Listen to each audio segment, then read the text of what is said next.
Tobe utro. Buenos dias, bonjour. O genki desu ka? Ni hao ma. Hello and good morning. What is the law? The law of one. Namaste, namaskaram. So, we're just going to go over some definitions that might be of use for future videos to whom it may concern. Like I said, in the mind powers, fundamentals of magic video, a few videos back, that it's important to lay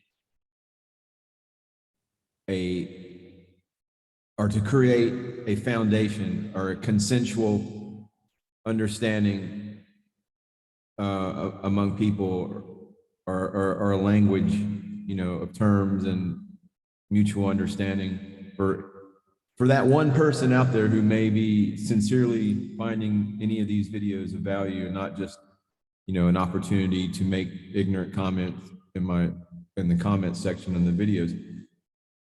So it's important to have a foundation of clarity to operate from if we're going to discuss things, like mental talents, magic. Really, that's just kind of, it's all dramatic,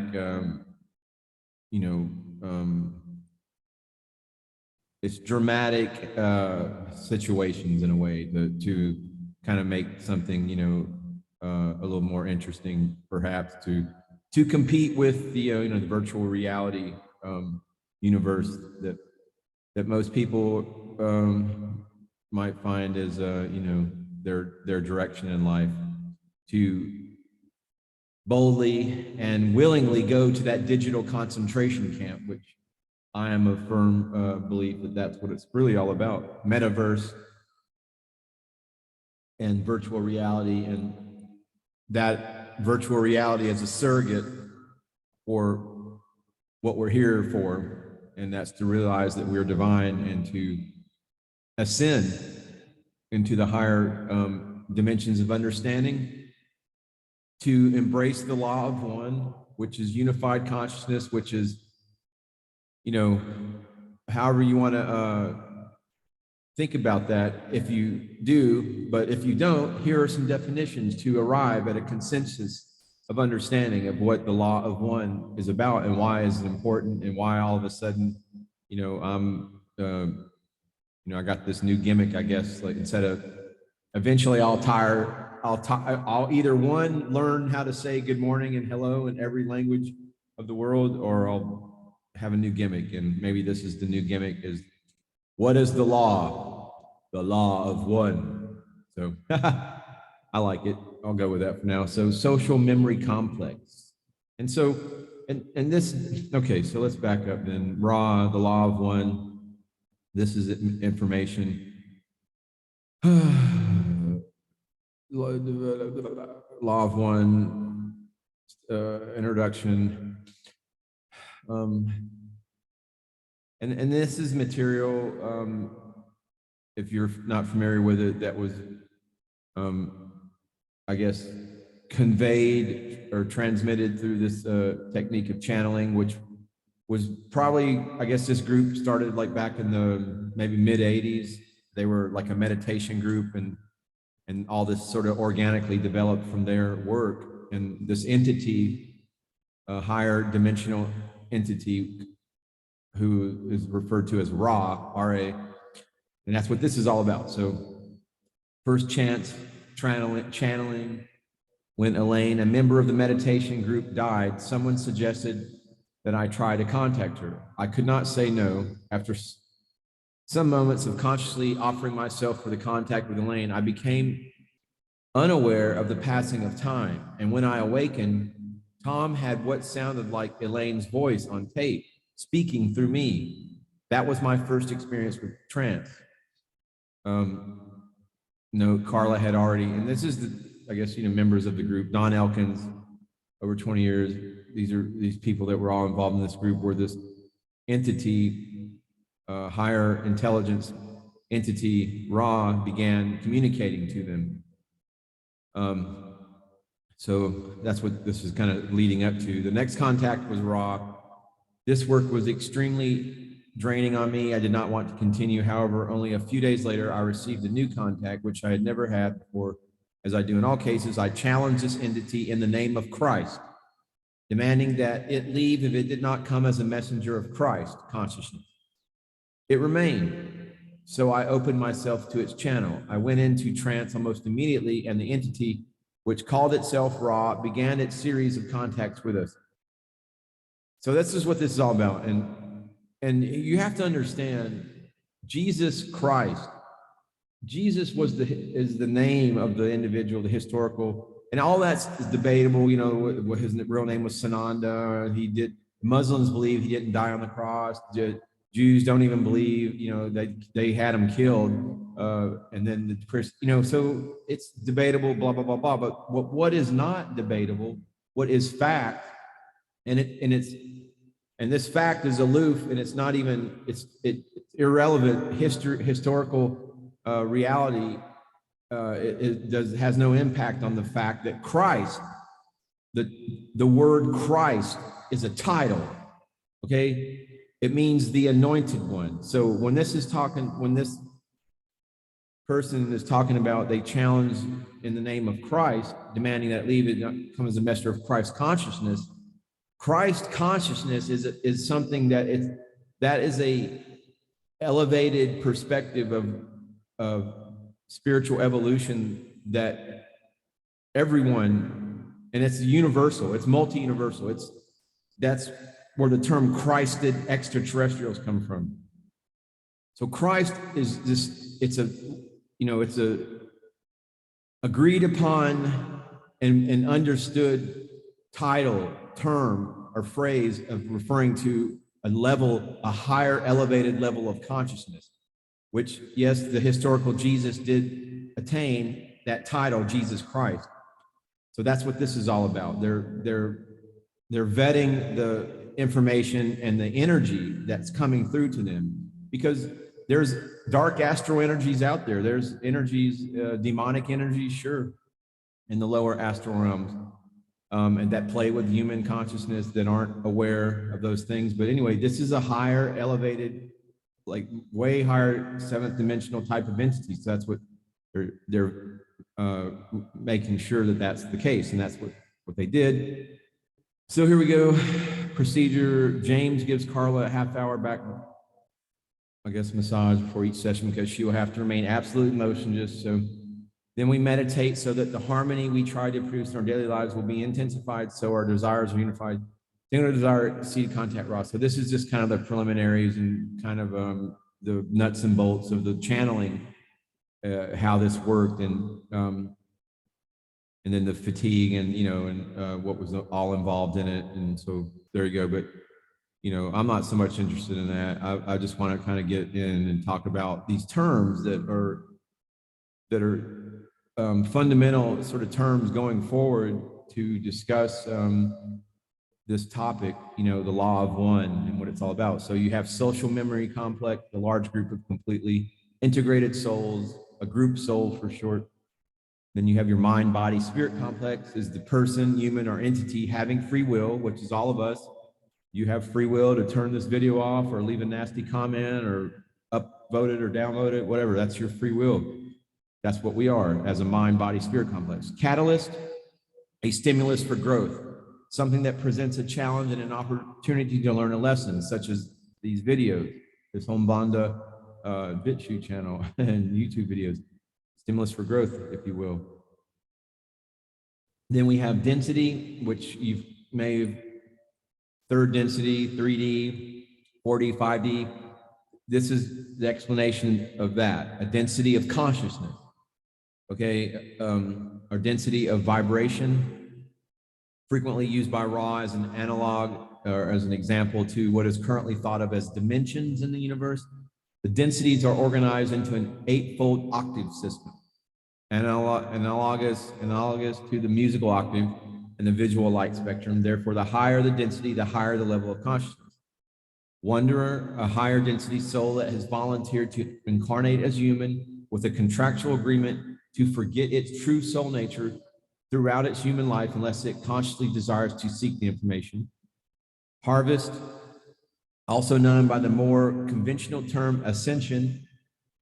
If you're interested in these videos or what this channel is all about, that's what, I guess, in a roundabout, meandering sort of way, it's all kind of ties into ascension, to this process whereby a soul and or planet graduates from one density to the next, occurs naturally as a planetary system traverses through different areas of energy density in the galaxy, thus creating dimensional shifts.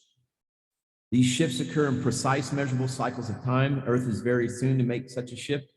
And the scientific proof of this is featured in Wilcox's Convergence series. And this is David Wilcox. And this is actually his David Wilcox document, Law of One Study Guide. And there, David Wilcox very, has a lot of interesting things. And he's a UFOologist and contactee, meaning he's in communication with the higher levels of consciousness. And I believe he has a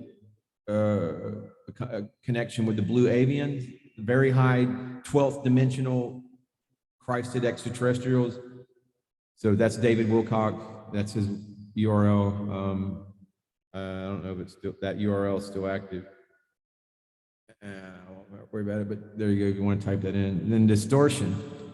Anything that may erroneously be seen as a separate or individual unit. Since all is one, yes, we all are aspects of source creation. That's what this is all about, including all philosophical ideas, teachings, and concepts related to the oneness, as well as such things as the nature of light and the different densities, since there is only one light that has distorted itself into an octave. The frequent use of the word distortion has been a stumbling block for many readers of Ra, as it can apply to almost anything and is usually not considered to be a negative term. At times, Ra refers to their own teachings being distortions, as they themselves have not really penetrated the octave and return to oneness. Just something that occurred to me, like as a very practical exercise or way to understand this all is one. So if you are familiar with Zen, and there's these books, Zen and the Art of Archery. And if you know anything about that, or let's just say you're a basketball player and you get in that zone, that zone where you're just stripping the net, no matter, you can't miss because you're one. And it's the same thing. If I do archery, I do all kinds of stuff. But when I'm in that zone, I hit my target. I hit my lick because there's no distortion. It's all one. And when you're in that energy zone, that's a practical way to understand this. And that's how the formula for success is the law of one. What is the law? The law of one. And that's the only way that this planet and we as a collective, as human beings, are going to be of a success. As long as we're all Russia this, Ukraine that, and everybody's, it's all been divide and conquer. It's time to unite and conquer through the law of one. So we have alignment. When discussing the questions, the group would ask the alignment indicated whether or not the questions were oriented positively, service to others, STO, or negatively, service to self. Another solved mystery when reading the Law of One source text is why Ra would keep asking for the ritual objects to be realigned. Example, you may observe a slight misalignment between book, candle, and perpendicularity of censer. This is not significant, but as we have said, the cumulative effects upon this instrument, Carla, are not well. The group discovered that these statements actually had nothing to do with the positions of the objects. Rather, it was an encoded means of evaluating how positive service to others. The questions for that session had been how much they had focused on the law of one. That's very deep and significant to understand. Service to self and service to others. That's a very fruitful topic and concept to integrate and understand right there. This was the most that Ra could do in terms of preserving free will by encoding the warning in the language of symbolism in order to keep the group on track. And keeping in mind that you cannot violate free will. If you violate free will, you end up with planet Earth as it is right now, because that is all has been done by the powers that be, the Illuminati, the reptilian, draconian, the Anunnaki, have just violated our free will and kept us as slaves. And that's why we're in the position that we're in now. But a higher density being that's more closely aligned with creator source, which Ra is that, keeping in mind, there's probably like 12 dimensions right at source. You have source and then the emanating dimensions as they step down in consciousness and get further away from the source of all creation. And that's where more distortions start taking place the further you get away from the source. So Ra is very careful as a higher dimensional, like 7th or 8th dimensional entity of intelligence to not violate free will.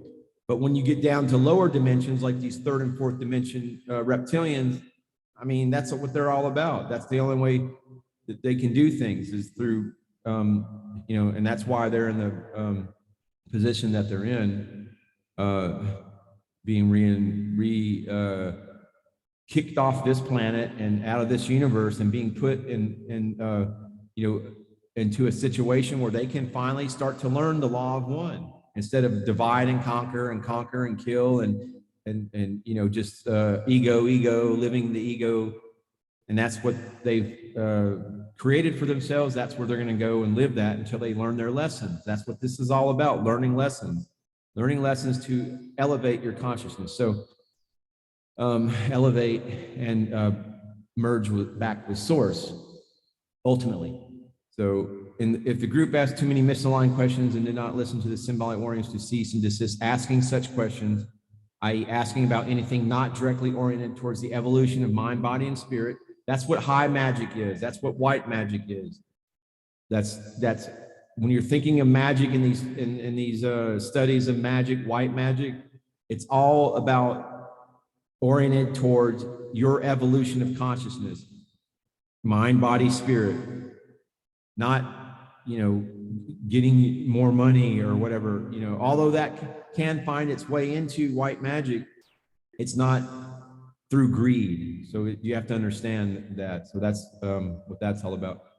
So Ra would have no choice but to gradually allow themselves to be replaced by a negative entity. This entity would masquerade as positive and attempt to discredit the group by giving inaccurate information, most commonly in the form of specific time-encoded prophecies of doom that would inevitably fail to come true. Modern channeling is replete. So what this saying is like if any members of the group continued in this more selfish line of inquiry, then Ra would let them reap what they've sown by putting them in touch with an actual negative entity who's going to just it's going to be just basically a dead end. So this entity would masquerade, so we read that. 10, this celestial response to misaligned questions, the blending of negative entities into an apparently positive channels message is said to be an unalterable universal law. There is no protection against this except for the alignment of the questions being asked and how well the lives of the participants align with the teachings being given. Please guard your alignments carefully.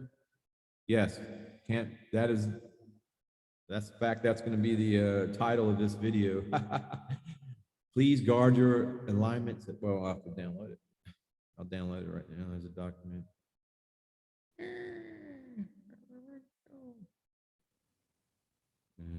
I'll have to do it in the video. But anyway, so yeah, that's just some the beginning and ending of a statement. So that's kind of getting more I just wanted to kind of touch base with what this law of one stuff's all about, and videos going forward are going to kind of veer back and forth between this as the philosophical grounding, the law of one, and then more practical kind of like explorations in white magic, of how you create your intent, how you fortify your intent, how you focus your intent, how you protect your intent, and that is please guard your alignment carefully, and that gets into things like what's known as like the lesser, the banishing ritual of the pentagram, things like that, which, if you're triggered, if the word pentagram triggers you, then you have some unraveling to do with your mental and spiritual orientation, because, these are geometric shapes that have been provided and are part of our creation, and it's just all part of the wonder of being alive. And it doesn't mean you're going to hell if you learn how to create an astral pentagram that guards your alignments. And we'll get more into that as we go forward, but hopefully that, all this stuff I just went over is of meaning. Yeah, it's a beautiful Monday, rainy day. I love rainy days. Anyway, namaste, namaskaram.